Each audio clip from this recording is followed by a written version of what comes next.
Hello लाडक्या बहिणींनो आणि लाडक्या ताईंनो, मुख्यमंत्री माझी लाडकी बहीण योजना आणि या महिन्यामध्ये रक्षाबंधन आल्यानिमित्त लाडक्या बहिणींनो तुम्हाला जुलै आणि ऑगस्टचे हप्ते एकत्र मिळणार आहे का? म्हणजेच तुम्हाला 1500 रुपये मिळणार आहे, 2100 रुपये मानधन वाढ होणार आहे, सोबतच 2 महिन्याचे पैसे एकत्र भेटणार आहे. हा निर्णय लाडक्या बहिणींनो येणाऱ्या मंगळवारी म्हणजे परवाला जी मंत्रिमंडळाची बैठक होईल, या मंत्रिमंडळाच्या बैठकीमध्ये घेतला जाणार आहे.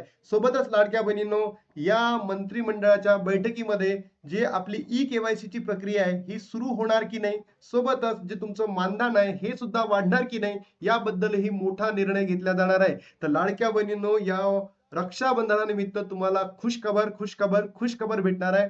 2 महिन्याचे पैसे एकत्रही भेटू शकतात किंवा तुमचा हप्ता वाढून सुद्धा तुम्हाला त्या ठिकाणी भेटू शकते. तर चला तर मग लाडक्या बहिणींनो, सगळे तुम्हाला या व्हिडिओच्या माध्यमातून सांगणार आहे. बघा लाडक्या बहिणींनो, या ठिकाणी जर तुम्ही समजून घेतलं असेल तर लाडक्या बहिणींचा जुलै जो हप्ता आहे 15 ऑगस्ट पर्यंत जमा होणार की नाही, त्यानंतर हा जो हप्ता आहे हा मानधन वाढून मिळणार की नाही, सोबतच 2 महिन्याचे पैसे एकत्र मिळणार का, याबद्दल सकाळ न्यूजपेपरने ही अपडेट दिलेली आहे. मंत्रिमंडळ बैठकीमध्ये निर्णय होण्याची दाट शक्यता.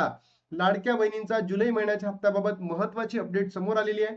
15 ऑगस्ट पर्यंत जमा होण्याची शक्यता असून मंत्रिमंडळामध्ये बैठकीत निर्णय होऊ शकतो. बघा लाडक्या बहिणींनो, कधीला मीटिंग असणार आहे? मंगळवारी.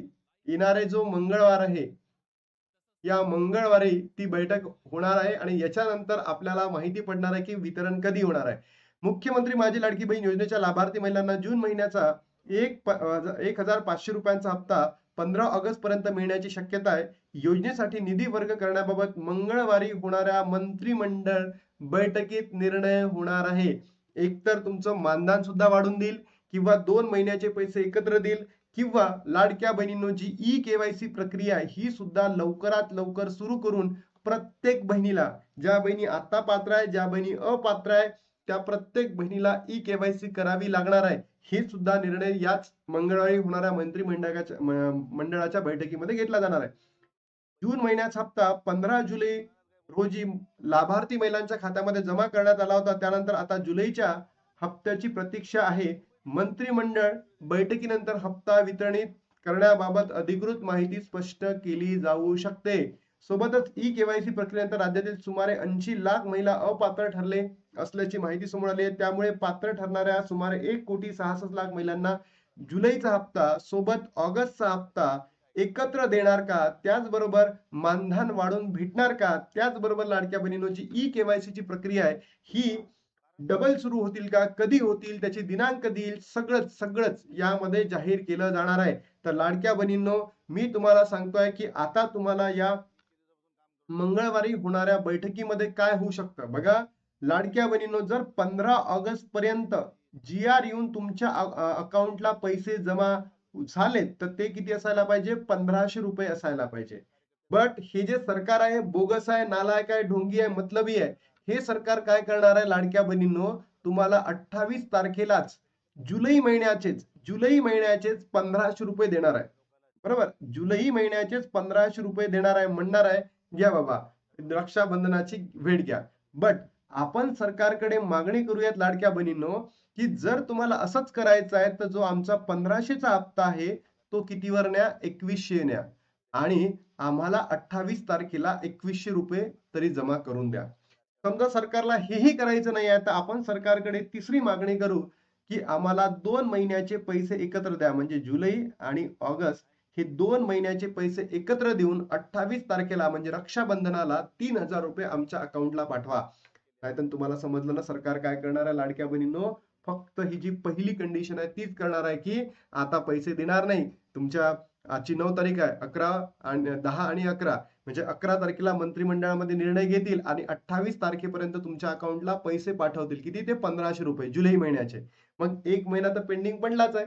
तर म्हणून आपण सरकारला इतकी विनवणी करू, की येणाऱ्या 28 तारखेपर्यंत आमच्या लाडक्या बहिणींचा हप्ता वाढवून द्या आणि सरकारनं बोललेलाच आहे.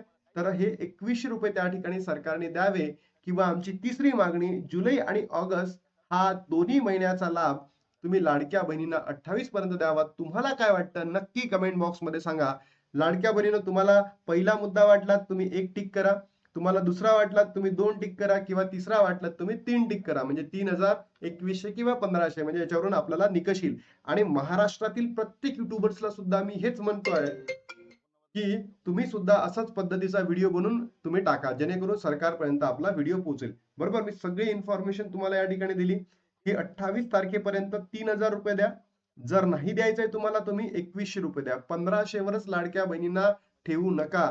वाढत्या गरजानुसार लाडक्या बहिणींनो, त्यांचीही गरज वाढलेली आहे, लाडक्या बहिणींची गरज वाढली आहे. तुम्ही म्हणून सरकारने हा एक निर्णय घ्यावा आणि लाडक्या बहिणींना त्वरित लवकरात लवकर पैसे वाढवून द्यावे. अन्यथा लाडक्या बहिणी आता तुम्हाला मागे करण्यासाठी काहीच विचार करणार नाहीये.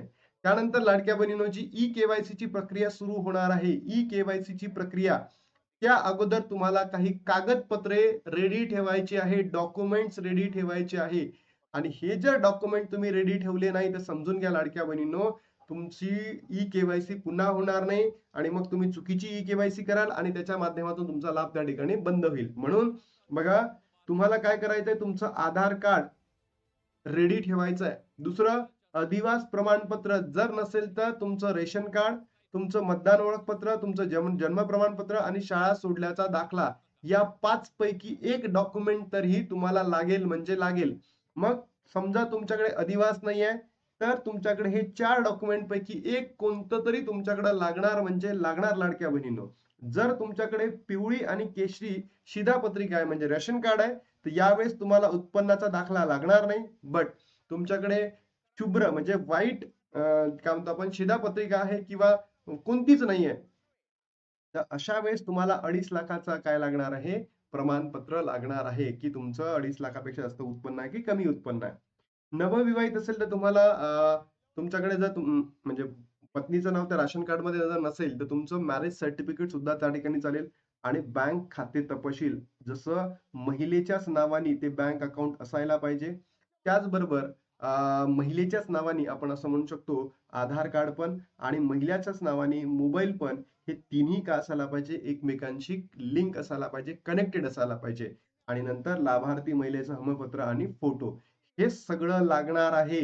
ज्या बहिणी पात्र आहेत सोबत ज्या बहिणी अपात्र आहेत, त्या प्रत्येक बहिणींना मी हे सांगतो आहे की तुम्हाला हे डॉक्युमेंट लागणार म्हणजे लागणार आणि हे सगळं प्रत्येक बहिणीसाठी असणार आहे. तर बघा लाडक्या बहिणींनो, रक्षाबंधनानिमित्त तुम्हाला किती पैसे मिळणार आहे, तर सरकार इतकं बोगस आहे, नालायक आहे, ढोंगी आहे, ते तुम्हाला ते किती देऊ शकतं, 1500 देऊ शकतं आणि म्हणू शकतं की बाबा जुलै महिन्याचा सप्ताह आम्ही 28 तारखेला देतो, हा वितरण होईल. तर आपल्याला इथपर्यंत थांबायचं नाहीये. बरोबर, आपल्याला सरकारला म्हणायचं आहे, जर तुम्हाला तसं करायचंय तर आमचा हप्ता वाढवून द्या. समजा नाही होत आहे तर आम्हाला 2 महिन्याचे पैसे एकत्र द्या, जुलै आणि ऑगस्टचे. तुम्हाला काय वाटतं नक्की कमेंट बॉक्समध्ये सांगा. मंत्रिमंडळाच्या बैठकीमध्ये हा निर्णय होणार आहे आणि ई-केवायसी बद्दलही आपल्याला माहिती भेटणार आहे. तर आय होप लाडक्या बहिणींनो, तुम्हाला मला काय म्हणायचं आहे ते समजलं असेल आणि महाराष्ट्रातील तमाम युट्यूबरला सुद्धा मी हीच मागणी करतो की त्यांनी सुद्धा या मुद्द्याला ज्या पद्धतीने मी धरून पकडलेला आहे की एक तर हप्ता वाढून द्या, दुसरं 2 महिन्याचे पैसे एकत्र द्या, नाहीतर आम्हाला 1500 देऊन खुश करू नका. म्हणून लाडक्या बहिणींनो, तुमच्या प्रतिक्रिया येणं अत्यंत महत्वाचं आहे. तुम्हाला काय वाटतं, 1500, 2100 की 3000, नक्की कमेंट बॉक्स मध्ये सांगा. आता थांबतो आणि भेटतो तुम्हाला नवीन व्हिडिओ मध्ये. तोपर्यंत जय हिंद, जय महाराष्ट्र, जय श्रीराम.